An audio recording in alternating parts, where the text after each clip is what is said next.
बूंद बूंद से घड़ा भरता है और थोड़ा थोड़ा पढ़ने से नॉलेज होता है। लेकिन पढ़ना जरूरी है। समस्याएं कुछ भी आए, परेशानी कुछ भी हो, लेकिन सामना करते ही जाना है। और बहुतों का फाइनल एग्जाम भी शुरू हो गया है।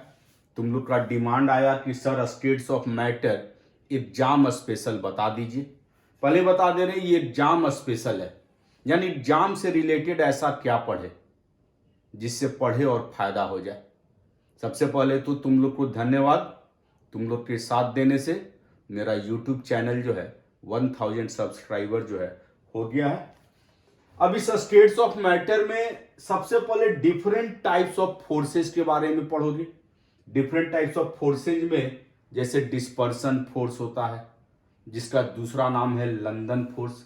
ये किस में पाया जाता है? ये नॉन पोलर मॉलिक्यूल्स में पाया जाता है। ये नोबल गैस में पाया जाता है। दूसरा जानना है डाइपोल डाइपोल इंटरेक्शन, जो कि पोलर मॉलिक्यूल के बीच में पाया जाता है। जैसे HCl है, Cl जानते ही हो, धरती का लालची एलिमेंट है, और हाइड्रोजन सीधा साधा एलिमेंट। तो ये पूरा इलेक्ट्रॉन को अपनी तरफ खींच लिया है, जिससे डेल्टा माइनस, और यह असहाय बेवस लाचार डेल्टा प्लस। यहां पे भी दूसरा HCl में सेम कंडीशन होगा। ये Cl लालची और यह हाइड्रोजन सीधा साधा एलिमेंट, और इसके बीच में जो फोर्स है इसी को बोलते हैं डाइपोल डाइपोल इंटरेक्शन। और लंदन फोर्स वांडर वाल फोर्स किस में पाया जाता है? नोबल गैस में। तीसरा बड़ा इंपॉर्टेंट है hydrogen bond. Hydrogen bond chemical bonding में भी है। फिर बता दे रहे हैं छोटा सा इसके बारे में, जीवन में सबसे इंपॉर्टेंट क्या होते जा रहा है? फोन, जिसके बिना इंसान रह ही नहीं पाता। तो हाइड्रोजन बॉन्ड जो है फोर्स ऑफ अट्रैक्शन है। Hydrogen atom of one of the molecule with electronegative element like fluorine, oxygen और नाइट्रोजन, और इसके बीच जो फोर्स ऑफ अट्रैक्शन है इसी को बोलते हैं हाइड्रोजन बॉन्ड। लेकिन जो मेन टॉपिक है इस स्टेट्स ऑफ मैटर का, वो है तुम्हारा गैस लॉ। गैस लॉ पे पूरा जोर देना है। न्यूमेरिकल बेस्ड चैप्टर है। गैस लॉ में क्या पढ़ोगे? सबसे पहले पढ़ोगे बॉयल्स लॉ के बारे में। क्या बोलता है बॉयल्स लॉ? तो एक लाइन हमेशा याद रखोगे, इसी लाइन से सब कुछ आएगा। वो है PV इक्वल टू nRT। अब यहीं से आया तुम्हारा पहला इक्वेशन प्रेशर और वॉल्यूम के बीच का, यानी वॉल्यूम जो है प्रेशर का इनवर्सली प्रोपोर्शनल है, यानी जितना ज्यादा प्रेशर लगाओगे वॉल्यूम उतना कम। इसी लॉ को बोलते हैं बॉयल्स लॉ। और जब प्रोपोर्शनल हटा दोगे तो PV इक्वल टू K, और इस पर बेस्ड न्यूमेरिकल होता है P1 V1 equal to P2 V2। फिर दूसरा तुम्हारा आता है चार्ल्स लॉ। ये सब छोटा छोटा लॉ है जिसमें न्यूमेरिकल्स रहते हैं, स्टेटमेंट रहता है। चार्ल्स लॉ क्या बोलता है? चार्ल्स लॉ बोलता है वॉल्यूम और टेम्परेचर का रिलेशन, यानी at absolute temperature. Absolute temperature किसको बोलते हैं? जो टेम्परेचर केल्विन में एक्सप्रेस हो। तो जब तुम टेम्परेचर बढ़ाओगे तो वॉल्यूम बढ़ जाएगा। So here the volume occupied by the gaseous molecules is directly proportional to its absolute temperature. ध्यान क्या देना है, इसमें वॉल्यूम और प्रेशर लिए हो तो कांस्टेंट क्या रहेगा? मास और temperature at constant temperature and mass. और यहां वॉल्यूम और टेम्परेचर लिए हो तो कांस्टेंट क्या रहेगा? Pressure and mass. At constant pressure the volume occupied by the given mass of the gas is directly proportional to absolute temperature. तीसरा है एवोगाड्रोज लॉ। क्या बोलता है एवोगाड्रोज लॉ? ये बोलता है कि जो वॉल्यूम है, फिर लाइन बता रहे हैं PV इक्वल टू nRT, सब कुछ इसी में है, बस थोड़ा सा ध्यान देना है। तो इसमें क्या बोलता है, इसमें बोलता है कि ये रिलेशन है गैसियस मोल्स के लिए, यानी V और N के बीच में। V is directly proportional to N। कब होगा जरा बता, जब प्रेशर और टेम्परेचर कांस्टेंट हो, at constant pressure and temperature. यानी at constant pressure and temperature equal volume of gases contains equal number of molecules. चौथा के लॉ होता है गे-लुसैक के लॉ। यही 4 लॉ है जो बड़ा इंपॉर्टेंट है। इसमें क्या बोलता है, बस पीवी इक्वल टू एनआरटी बताया थी, इसी लाइन को याद रखो। प्रेशर जो है डायरेक्टली प्रोपोर्शनल टू टेम्परेचर है। तुम ही बताओ क्या लेंगे इसमें कांस्टेंट। सीधा सा है, प्रेशर और टेम्परेचर लिए हैं तो कांस्टेंट लेंगे at constant volume and mass.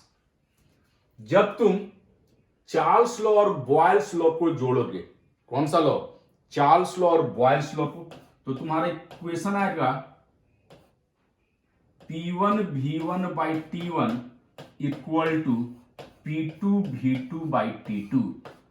इसको बोलते हैं कंबाइंड गैस इक्वेशन, जिस पर न्यूमेरिकल्स रहता है। और यदि तुम Charles law, Boyle's law, Avogadro's law तीनों को जोड़ोगे नेग्लेक्टिंग द कांस्टेंट, तब तुम्हारा आएगा Pv is directly proportional to Nt। और जब तुम प्रोपोर्शनल हटाओगे तब आएगा nRT। इसी को बोलते हैं आइडियल गैस इक्वेशन, जहां R जो है यूनिवर्सल गैस कांस्टेंट है, जिसका बहुत सारा यूनिट भी होता है, जैसे 0.0821 litre ATM kelvin inverse mole inverse. उसी टाइप से R का जो वैल्यू है वो होता है 8.314 जूल पर केल्विन पर मोल। और T हो गया टेम्परेचर, यदि ये सेल्सियस में दिया रहे तो केल्विन में बदल लेना। N होता है number of moles, weight by molecular weight. इसको थोड़ा सा और एक्सपेंड करोगे तो pressure volume, number of moles होता है वेट बाय मॉलिक्यूलर वेट, और ये वॉल्यूम और ये RT। तो वेट बाय वॉल्यूम को बोलते हैं डेंसिटी, तो DRT बाय मॉलिक्यूलर वेट। जो भी गैस, ये सारे गैस लॉ को मानता है, Charles law, Boyle's law, Avogadro's law, at all the condition of temperature and pressure, उसी को बोलते हैं आइडियल गैस। और उसके बाद जो है वो हम लोग आएंगे, अगला सुपर इंपॉर्टेंट जो एग्जाम में आना ही आना है, वो क्या है, वो है Dalton's law of partial pressure. इस टॉपिक को देखना मत भूलना। Dalton's law of partial pressure, ये सुपर हिट टॉपिक है और बहुत ही इंपॉर्टेंट टॉपिक है। क्या बोलता है इस टॉपिक में, इस टॉपिक में बोलता क्या है, यही बोलता है कि मान लो सब मिलके धक्का देने लगे इस दीवार पे। सब मतलब मान लेते 3 गैस है A, B and C। B तो हमेशा ठंडा ठंडा कूल कूल ही फील करते रहेगा, क्यों, AC के बीच में है। अब यहाँ पे A, B, C 3 गैस है। पहला कंडीशन, तीनों नॉन रिएक्टिव होना चाहिए, नहीं तो धक्का कौन देगा, सब आपसे में भिड़ जाएगा तो धक्का कौन देगा। तो 3 गैस है Pa, Pb, Pc, यानी तीनों का पार्शियल प्रेशर। तो यहां पे डाल्टन्स भैया क्या बोलते हैं कि total pressure exerted by the non-reactive gas is equal to the sum of the partial pressure exerted by the individual gas। यानी ये तीनों को जोड़ दोगे तो यही Dalton's law of partial pressure है। यानी टोटल प्रेशर जो भी एग्जर्ट हो रहा है किसी भी सिस्टम में, ये सम है partial pressure of the individual gas के। कंडीशन क्या है, ये सब गैस जो है वो नॉन रिएक्टिव होना चाहिए। उसके बाद एक बड़ा इंपॉर्टेंट, क्या होता है बॉयल्स टेम्परेचर। वो टेम्परेचर जिस पर आइडियल गैस और real gas behaves as an ideal gas, that temperature is known as Boyle's temperature. The temperature at which the real gas behaves as ideal gas, that temperature is known as Boyle's temperature. अब तुम्हारा ये है, अगला जो important topic है वो है kinetic theory of gases. क्या बोलता है काइनेटिक थ्योरी ऑफ गैसेज? क्या बोलता है काइनेटिक थ्योरी ऑफ गैसेज? इसके कुछ पॉइंट्स को तुम रट जाओगे। क्या है इसका पॉइंट्स?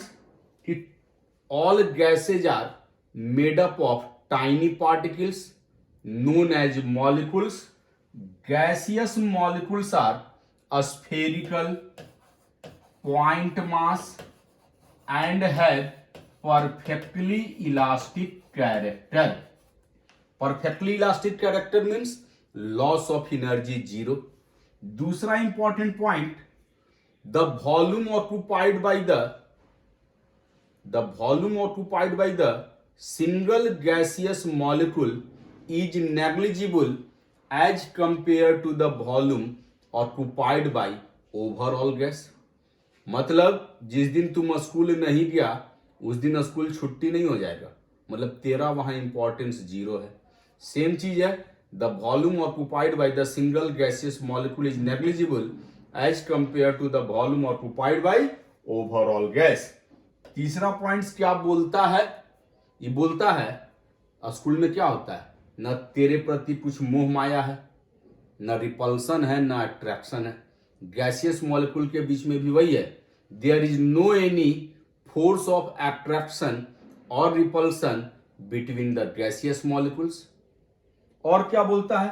बोलता है कि गैसियस मॉलिक्यूल्स हमेशा मोशन में रहते हैं, घूमते फिरते रहते हैं, and they continuously exert pressure on the wall of container. कब प्रेशर एक्सर्ट करेंगे? When they collide with each other और with the wall of container. तो इस टाइप से कुछ पॉइंट्स हैं काइनेटिक थ्योरी ऑफ गैसेस के। मिनिमम 5 to 6 पॉइंट्स जो है तुम पढ़ लोगे। उसके बाद अगला जो इंपॉर्टेंट टर्म है वो है deviation from ideal behaviour. Deviation from ideal behaviour. भाई आइडियल गैस था तो उसमें डेविएशन क्यों हो रहा है? जैसे तेरा 11th ये सोच के लिया था कि सब कुछ बढ़िया से पढ़ेंगे, लेकिन जब कॉपी हम लोग चेक करते हैं तो हमको तो लगता है कि पहले ही कॉपी के ऊपर ऐसा लिख देना चाहिए कि ये सारे आंसर काल्पनिक है, जिसका किसी भी नोट्स कॉपी किताब से कोई संबंध नहीं है। थोड़ा बहुत यदि मिल रहा है तो मात्र संयोग है, क्योंकि तुम आंसर ऐसा लिखता है, काम का चीज ही नहीं लिखता है, पता चला नंबर ही नहीं आ रहा। खैर इस बार तो तुम लोग लंबा समय के बाद ऑफलाइन एग्जाम दे रहा है तो एकदम सोचना नहीं है, बढ़िया से लिखना है। तो डेविएशन फ्रॉम आइडियल बिहेवियर, क्या क्या डेविएशन है? तो काइनेटिक थ्योरी का 2 पॉइंट था जो गलत था। पहला गलत पॉइंट क्या था? बोला कि the volume occupied by the single gaseous molecule is negligible. और दूसरा गलत पॉइंट क्या था?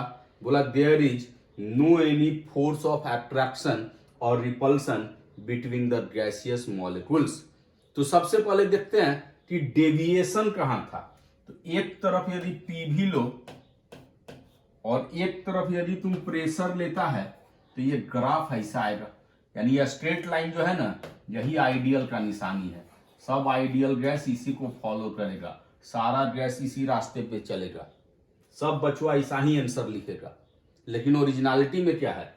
कुछ जो है ऐसे रास्ता फॉलो कर रहा है, कुछ इस टाइप से, कुछ जो गैस जो है ऊपरे ऊपर पार हो जा रहा है, जैसे हीलियम, हाइड्रोजन, CO2 ये है, CH4 ये है। तो इस टाइप से ये सब डेविएशन दिखा रहा है। कॉज ऑफ डेविएशन, तो पहला चीज बताए कि सबसे पहले काइनेटिक थ्योरी में ये जो गलत पॉइंट था वो यही था कि the volume occupied by the single gaseous molecule is negligible. जैसे बताया स्कूल में तुम एब्सेंट नहीं, स्कूल नहीं गया तो इससे स्कूल बंद नहीं हो जाएगा। लेकिन जिस दिन तुम अपना घर नहीं जाएगा ना, दूसरा दिन तुम प्रभात खबर में छप जाएगा, तेरी चर्चाएं हर जगह होना शुरू हो जाएगी, मतलब घर में तुम्हारा बहुत महत्व है। तो यहाँ पे वही है कि at a high pressure and low temperature volume occupied by the single gaseous molecules can't be neglected. इसीलिए वांडर वाल ने वॉल्यूम करेक्शन किया था, क्या था वो, V माइनस एन बी। दूसरा मॉडिफिकेशन कहां हुआ था, मॉडिफिकेशन, समझा, मॉडिफिकेशन नहीं। दूसरा था जिससे बोले कि स्कूल में न तुमसे कोई प्रेम भाव है न दुश्मनी है, there is no any force of attraction और repulsion between the gaseous molecules. लेकिन जब हम लोग धीरे धीरे नजदीक आएंगे फोर्स ऑफ अट्रैक्शन बढ़ जाएगा। देखता नहीं है, गैस जो है आपस में फोर्स ऑफ अट्रैक्शन बढ़ने से लिक्विड हो जाता है। और काइनेटिक थ्योरी ऑफ गैसेस क्या बोला कि there is no any force of attraction और repulsion between the gaseous molecules. ऐसा नहीं है। इसीलिए वांडरवाल भैया जो है इसको मॉडिफाइड किए, करेक्शन किए, और उनका जो करेक्शन था वो था P plus a N square by V square. अभी तक तुम आइडियल गैस में पढ़ता था पीवी इक्वल टू एनआरटी, लेकिन डेविएशन आने से P plus a N square by V square, V minus N B equal to n R T. ध्यान देगा, इस पर न्यूमेरिकल्स नहीं पूछेगा, लेकिन जो एग्जाम का सवाल है वो पूछेगा what is the physical significance of a small A and a small B. Small A और स्मॉल बी जो वांडरवाल कांस्टेंट है। ए के बारे में क्या बोलता है, जितना ज्यादा वैल्यू ऑफ ए उतना ज्यादा फोर्स ऑफ अट्रैक्शन, और gas can be easily liquefied. दूसरा इससे इंपॉर्टेंट सवाल पूछेगा ए का यूनिट बता, तो ये प्रेशर है तो ये भी प्रेशर हो जाएगा, यानी P equal to A N square by V square. तो A इक्वल टू क्या हो गया, PV square by N square. Pressure का unit ATM pascal, volume litre square, और ये मोल माइनस 2। दूसरा पूछेगा B का सिग्निफिकेंस। B एक्सक्लूडेड वॉल्यूम है जो 4 टाइम्स ओरिजिनल गैस के वॉल्यूम के बराबर होता है, और इस B का यूनिट क्या हो जाएगा, V equal to N B. तो B equal to V by N, यानी litre mole inverse. Ideal gas और रियल गैस में डिफरेंस देख लोगे, एग्जाम का सवाल है, difference between real gas and ideal gas. क्या अंतर होता है, रियल गैस होता है P plus N square by V square, V minus N B equal to NRT. Ideal gas PV equal to NRT. दूसरा कॉम्प्रेसिबिलिटी फैक्टर, जिसमें Z equal to क्या हो जाएगा, PV बाई एनआरटी, जिसका वैल्यू 1 होता है, और इसमें कॉम्प्रेसिबिलिटी फैक्टर का वैल्यू 1 के बराबर नहीं होता है। ये जो है रियल गैस जो है, इसमें देखा वॉल्यूम और प्रेशर किस टाइप से जो है चेंज हो जाते हैं, और इसमें the volume occupied by the single gaseous molecule is negligible, the volume occupied by the single gaseous molecule is negligible, and there is no any force of attraction और repulsion between the gaseous molecules. तो इस type से NCERT back question answer कर लोगे। एक ही जो है partial pressure NCERT का सवाल देखोगे, नियॉन से रिलेटेड दिया हुआ है, वो बना लोगे, और उसके बाद बिंदास तेरा एग्जाम जाएगा झक्कास। थैंक यू आज के लिए।